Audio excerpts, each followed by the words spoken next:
Alright, guys, welcome to Flav Oriana's MMA show. I'm your host, Flav Oriana, brought to you by Four Corner Sports. Guys, UFC Vegas 79 is officially in the books, and we are actually at the end of the 17-week continuation of the Ultimate Fighting Championship. They are now officially taking a 1-week break.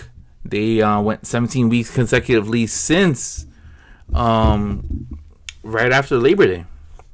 Right after Labor Day was over, 17 weeks in a row. Normally they would take some time off, and they'll take time off around July 4th and something like that. Nope, Brendan Fitzgerald was like, we are on a 17-week hiatus, and wow, sure enough, that's what happened. The main event was Mateusz Gamrot versus Rafael Fiziev. Now, guys, this is a fight that I was looking forward to because of the fact that I felt that Fiziev had a great fight against Justin Gaethje. He ran into a dilemma with Gaethje, was able to, pick it up a little bit and really apply, a good hurting on Fiziev in round 3, which switched the tide over, and Gaethje ended up walking out of the O2 Arena with the victory over Rafael Fiziev. And then that was the last time we saw Fiziev. That was back in, I believe, in March, if I'm not mistaken, or at the ending of March. Fast forward up until this past Saturday, Rafael Fiziev goes to the Apex to face Mateusz Gamrot. Gamrot, his last fight, he ended up winning against Jalen Turner after coming off of a loss to Benil Dariush. What's it called? Gamrot, my opinion, he is a very, very good lightweight that can really impose a lot of problems for people that are inside the top 10 and even the top 5 as well too. And I was thinking, I was like, all right, I know Fiziev has really good takedown defense and stuff like that, but like, is he gonna be able to stop it after the second, the third, the fourth, the 10th, the 15th time? Because Gamrot will impose that. He will do a chain wrestling.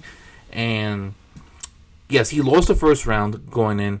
And then the second round, I'm like, all right, this is when Gamrot's going to start picking it up, because he works extremely well when he has 5 rounds as opposed to 3.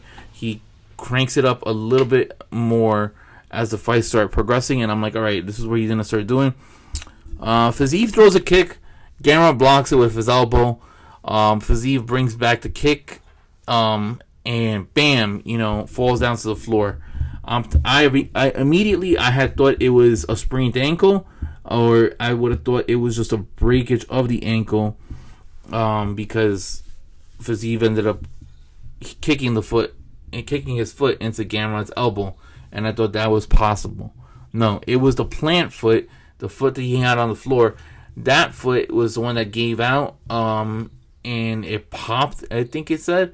It looked like a torn ACL. I can't remember the exact diagnosis of the injury, but I felt like, that is not the way that you want to see a fight go out and about, and it just sucks.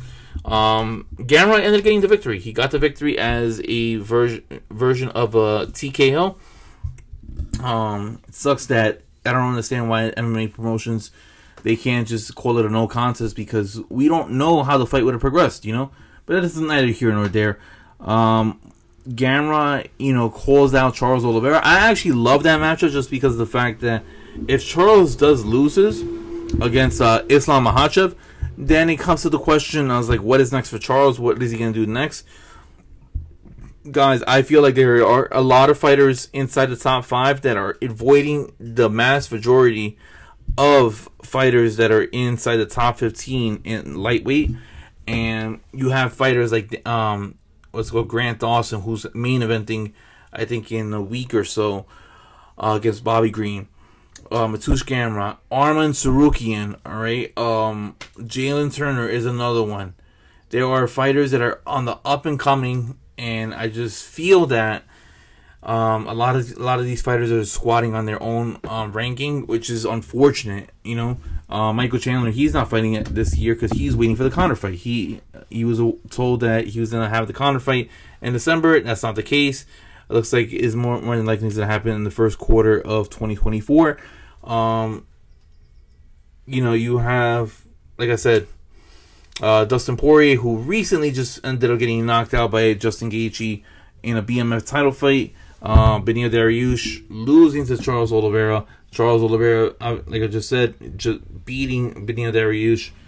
And it's just like, you win this fight, Gamrot, and it's like, where are you going to have to go? Are you going to sit back, and see who loses and try to see if you can get a fight with them? Or are you going to try to be active? My opinion is, I think he should be active. I think he should just be a little bit more active and just keep fighting, because eventually he's going to get the title shot. If he starts waiting around, then every day that passes is a day that he doesn't get himself closer to the belt, which is something that he wants personally, which I don't blame him. Main event just was unfortunate. Nobody wanted to see an injury happen like that. I wish Rafael Fiziev the absolute best and a speedy recovery. As for the co-main event, that was Dan Ige versus Bryce Mitchell. Love that matchup. I felt like that was a very, very, good co-main event. It wasn't just like the next fight on the card. Mitchell, last time we saw him, I believe he ended up losing to Ilia Topuria. And then Dan Ige is always game. I mean, that guy is really, really good. But Mitchell ended up going up there, with the Bible and his whole shenanigans and stuff like that. And then once the round started, he was cooking. He lost round one, ate a whole bunch of shots just because Ige was determined to try to keep the fight onto the ground. But you could only keep the fight as much as possible because, Bryce Mitchell, his bread and butter is striking. Grappling. He always talks about how it's like cooking to the bone, and he grinded everything out. Lost round one, round two, he cooked it to the bone, with the with the takedown and stuff like that. And round three was more of the same.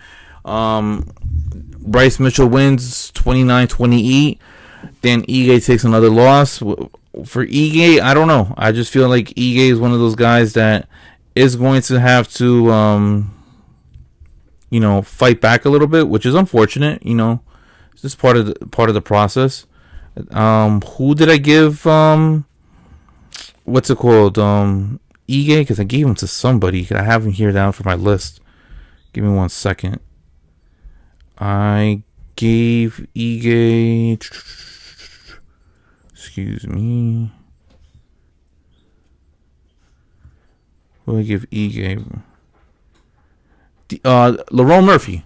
Lerone Murphy is on the up and coming. I feel like Lerone Murphy is one of those guys that, I think he just needs to get out of fighting out of London. If he doesn't fight in London and he's becoming a little bit more active, then he's going to be able to climb his way up, because we saw him fight a couple times, this year. We saw him fight, in the London pay-per-view. We saw also fight at the London card that was in July. He says he wants to fight one more time. If Ige can try to figure out squeezing one more fight before the end of the year, I would figure maybe December. That should be the fight to make. That honestly, is a good fight. It's a good litmus test for Lerone Murphy. It's a good litmus test to see where Dan Ige is at in his career, and we'll go on forward. For Bryce Mitchell, I personally do feel like Bryce Mitchell does need to step up. I would say that Bryce Mitchell should be fighting somebody the ilk of a Yair Rodriguez. And here's why I say Yair Rodriguez. Yair is a name. I know he's probably the 4th ranked featherweight, and Mitchell's 10. Well, Mitchell's going to end up going up, right? Yair cannot be squatting on his position. Last time I saw Yair Rodriguez was on this card right here, all right? UFC Long Island of 2022, all right? He was supposed to fight Yair Rodriguez and Ortega, right? Brian Ortega. His shoulder pops out. Unable to fight. Fight's over. And that was the fight that I was looking forward to. Okay, not a problem. That was in July of 2022. It is now September, about to be October 2023. What the hell is the Brian Ortega doing? Brian Ortega has not shown anything of him being booked. There has been no rumors as for what's going on with him. Make that the fight. Make Bryce Mitchell versus Brian Ortega, a jiu-jitsu fighter, right, against a ground and pound wrestler, is a great fight. All right, we'll be able to figure out if Bryce Mitchell is going to be good, with Ortega fighting off of him on his back. We're going to see if Bryce Mitchell is going to be able to wanting to impose a wrestling game, even though I know that his bread and butter is wrestling. So we'll see how that goes. I'm really advocating for that fight to happen. That is the only fight that should happen. We'll see what happens as for that. Next, all right, it was Michelle Waterson versus Marina Rodriguez. Michelle Waterson, she's on the back nine of her career, and she's having a rematch against Marina Rodriguez. Now, that first fight, I believe, don't quote me on this, I believe it went to a draw, not a decision, right? And Marina Rodriguez ended up winning. Now, fast forward to what happened on Saturday. Guys, I really do believe that Michelle Waterson should be hanging it up soon. All right, I felt like she wants to stick around in the sport, maybe for like 1 or 2 more fights. Make UFC 300 the put her on that card, book her against Jessica Penne, and then have it a double retirement. Because I believe that the way that Michelle Waterson looked, she's 7 on a 7-fight losing streak, 6-fight losing streak. It is ridiculous. I mean, we are on Tony Ferguson, all right, and no one is on Michelle Waterson on trying to hang it up. I felt like that was a bad stylistic matchup, and I just felt like Marina, even though after her coming off of a loss a couple fights ago against Yang Zhongnan, I just feel that Marina Rodriguez is just a way better fighter than Michelle Waterson. And Michelle Waterson, I feel like at this point, she is not the fighter that she used to be. She's not the fighter when she fought PVZ. She's not the fighter how she was, a couple years ago. And I just think that these ladies are getting better and stronger, and she just needs to hang it up. I mean, she's only going to get hurt the more she fights, and it's not going to get any easier or good for her long-term well-being. Would love to see Waterson hang it up after this. If she doesn't want to fight Jessica Penne, I would love to see her fight Karolina Kowalkiewicz after Kowalkiewicz fights Diana Belbita next week. All right. And then last thing I want to talk about was Brian Battle versus AJ Fletcher. Brian Battle was the tough winner from the season for the year before, right? And it was 2020, right? Yeah, 2020. That's when he ended up winning tough. Man, Brian Battle's a very big welterweight. Cuts down from he was on tough as a middleweight, cuts down to welterweight. He looks huge. The size advantage that he had over AJ Fletcher was enormous, right? AJ was very quick, very fast. Brian Battle, was playing it, close to the vest at this point. Throwing T kicks because he was trying to figure out his range.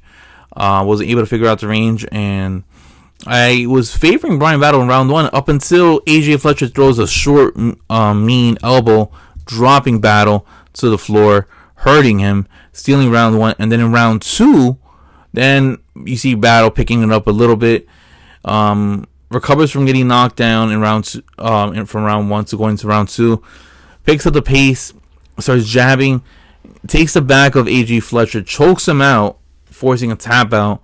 And guys, Brian Battle was right. Brian Battle, he has only lost once, and that was to I can't pronounce his name, but Fakhretdinov, I think it is. Fakhretdinov? If I'm not butchering his name. Yeah, that was the only time that he's lost. I'm gonna pull it up right now. Brian Battle, since The Ultimate Fighter, I believe he is like 6-1 or something like that. No, 5-1. Right? He's 5-1. 6-1, I guess, if you want to include the Ultimate Fighter. Let's see. 1, 2, 3. No, he's 5-1. Yeah, 5-1. He's 5-1 defeating Gilbert Urbina. He had the 2 wins in the Apex against Kerman Lachinov and Andrei Petrosky. So he is 7-1 in the. He is 7-1 under the promotion. Has victories over Gabe Green in his last fight. Lost to Fakurtinov, but defeats Takashi Sato, Trayshawn Gore, and Gilbert Urbina. Guys, I mean, that is a pretty impressive list because I think that he's a good welterweight, like a good top 40, top 35. He can climb up. He's one of those guys, in my opinion, guys, that I just feel that it's Fakurtinov, it is Michael Morales, it is Brian Battle as like the tier right below, Ian Machado, Gary, and Shavkat Rakhmonov as for prospects to look forward to in the welterweight division. I think those set of names that I just mentioned, those 5, they're going to run that welterweight division for the years to come. And Brian Battle is the problem, guys. Who I think he should fight next? I would love to see him fight Phil Rowe. He won't have the height advantage over there. No arm reach advantage there. They're both pretty much at the same length. I would love to see him fight somebody of that ilk, just because I feel like, then we can see what Brian Battle really has at 170. Because, you take away the advantages, let's see how good of a fighter he really is. And I believe he's going to be able to come out successful. But guys, thank you for watching the UFC Vegas 79 recap. What's it called? The whole Fiziev Gamrot fight. Should they run it back when Fiziev is healthy? Or should Fiziev want somebody else? I'm sorry, should Gamrot want somebody else in the meantime? So then, guys, I'm Flau Oriana, and I'll be at making another video hopefully within the next day or so. Until then, guys, peace, guys. Have a good one. See ya.